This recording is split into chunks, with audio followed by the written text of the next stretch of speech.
Major League Baseball caved to fear and lies from liberal activists. They ignored the facts of our new election integrity law, and they ignored the consequences of their decision on our local community. Georgians and all Americans should know what this decision means.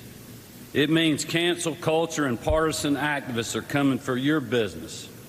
They're coming for your game or event in your hometown. And they're coming to cancel everything from sports to how you make a living.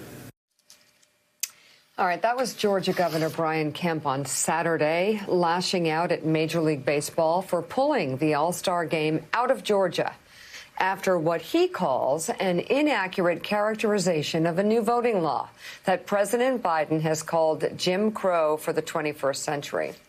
Joining us now, Executive Director and founder of the Center for Election Innovation and Research, David Becker, and co-chairs of the Poor People's Campaign and president of Repairers of the Breach, Reverend William Barber. Good to have you both on board. So, David Becker, what would be a better way to characterize this law as we move forward, if you think there would be one?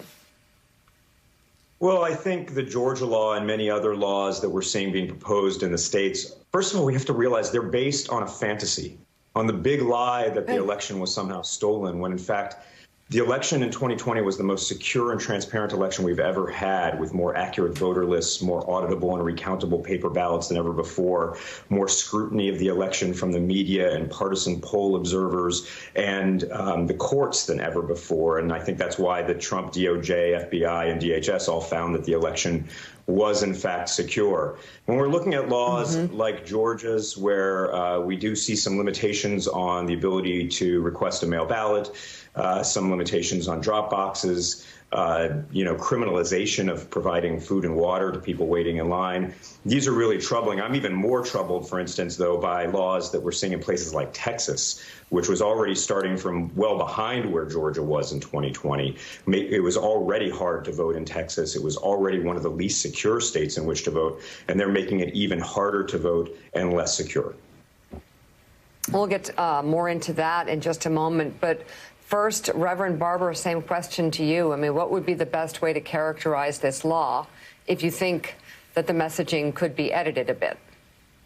Yeah, I do, because this didn't just start now. You know, this is a trend that started after 2013 with the Shelby decision. I was a leader in the effort to beat back the worst voter suppression law after the Shelby decision. It took 4 years in court and 1,200 nonviolent protesters that got arrested. And what we found out is surgical racism and surgical suppression of poor and low-wealth voters. It's about racism, but not only racism. Voter suppression is an attack on our democracy. And we have to see this because the attacks are happening in Georgia and West Virginia, in Alabama and Alaska. And I was talking the other day to a white woman and a black woman in West Virginia, and this is what they said, Mika, they just don't want us to vote. And I said, us who? And they said, the us that believes in living wages, public education, health care, corporations paying their fair share and lifting from the bottom. So we have to have a way to show how this is an attack on democracy. And you know who said this more clearly than anybody? Dr. King. At the end of the Selma to Montgomery March, he said that every time there is a threat of the Negro and black masses to vote, you end up with this attempt to suppress the vote. And that's why we have to remember in this last election, 55% of poor and low-wealth voters voted for Biden-Harris, and 6 million more poor and low-wealth voters this time than in 2016.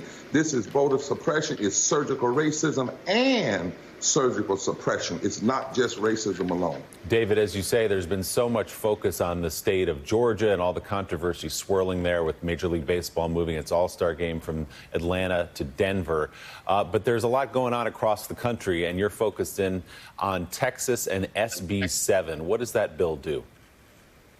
So first of all, Texas started out as one of the states where it was hardest to request a mail ballot. You needed an excuse. It was hard to vote early. It's one of the few states that doesn't require paper ballots that can be audited and recounted, like we saw in Georgia, where the presidential ballots were counted 3 separate times, 3 separate ways. So it started out well behind many of the other states, and this law would make it even harder. It makes it difficult for local officials to try to make it easier for people to vote, as we saw in places like Harris County, Texas in 2020, where ingenious local officials tried to find ways to facilitate democracy, even in the face of the pandemic and Texas's already restrictive laws. So, for instance, it makes it very difficult to drop your ballot off. One of the things that really troubles me is if you have a disability, which is one of the few reasons you can use to request a mail ballot, you now need to actually get a note from your doctor before you go out and are able to request a mail ballot. It also empowers partisan poll watchers, and only partisan poll watchers, to go into the polling places, to basically roam wherever they want, possibly interfering with the process, and video voters as they're voting if they think something is fishy going on. In comparison, even the Georgia law says you can't do that. So this is actually unprecedented. It's something I'm really watching in Texas. The Texas House is now considering this bill, and we're going to have to see what happens. David, what's the rationale given in Texas and in these states with all the restriction we've seen? What we've heard in Georgia is from Governor Kemp, we have to secure the elections. Now, as we pointed out every time we talk about this story, court after court after court stood up in the challenges to the election process and said, no, it was free and fair. Election security experts like Chris Krebs have said it was the most secure election in the history of our country. So what are we hearing from lawmakers proposing these laws? Well, we hear the same claims of needing to secure the election, claims of election integrity. But the simple fact is we have never had more secure elections in the United States than we do now. We're going to need to continue to build on security over time, but we're doing a really good job of that. You know, for instance, one of the things that's a consensus recommendation that Georgia accepted and put in place for the first time in 2020 was paper ballots that could be audited and recounted. It was the first time in 2 decades that Georgia offered paper ballots statewide. Texas is one of the last states to have paper ballots statewide. And in fact, SB 7 in Texas would delay the rollout of paper ballots till 2026, making Texas likely the only state in the 2024 presidential election that doesn't have paper ballots. Reverend Barber, Mike Barnacle's here with a question for you. Mike? Oh, Mike, good morning.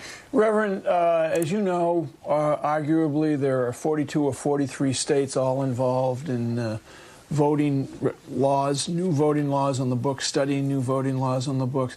My question to you is, in Georgia and all of the rest of the states, including Texas that David was just talking about, is there there's been an effort in the media at some point in the past couple of weeks to sort of try and be even-handed in their approach and their coverage of specifically the Georgia law, saying, well, it's not quite as bad or as repressive as we first thought. So my question to you is, in Georgia and in all of the other states that you're covering in terms of these new potential voter laws, do any of them make voting easier, or do all of them make voting just a little bit harder for specific groups of people? It's interesting. None of them make it easier. All of them make it harder. And any attempt to abridge the right to vote. We forget the 15th Amendment says you cannot not just deny the right, but abridge the right to vote. So what we should be doing is expanding. When we fought in North Carolina and won, by the way, they wanted to roll back same-day registration and early voting. What we are seeing is every attempt to suppress the vote, but it's surgical. It's surgical because they know they just need small percentages. And one of the things that we're saying in this moment, maybe we ought to call it Jim Crow Esquire, not just Jim Crow, because even if you say Jim Crow, you need to explain it's not just about black people. But what I think we need to do in this moment is that any attempt to suppress the vote is wrong. Now, in Georgia, people are calling on corporations to task, and that's right. But I want to suggest that what corporations really ought to do is stop backing the senators across this nation who have filibustered restoring the Voting Rights Act for 2,844 days today. Because if the Voting Rights Act was in place, none of these laws would make it through pre-clearance. We need that bill, the John Lewis bill, now. We needed to grandfather all these laws that are being pushed, and they need to be pre-cleared now. So what we need is litigation, we need this legislation, and we need corporations to stop supporting these senators that are filibustering, fixing the Voting Rights Act. It is atrocious that today in America we have less voting rights than we had in August of 1965 when the Voting Rights Act was first passed, because the Supreme Court gutted the Voting Rights Act of 1965 and gutted Section 5 in 2013.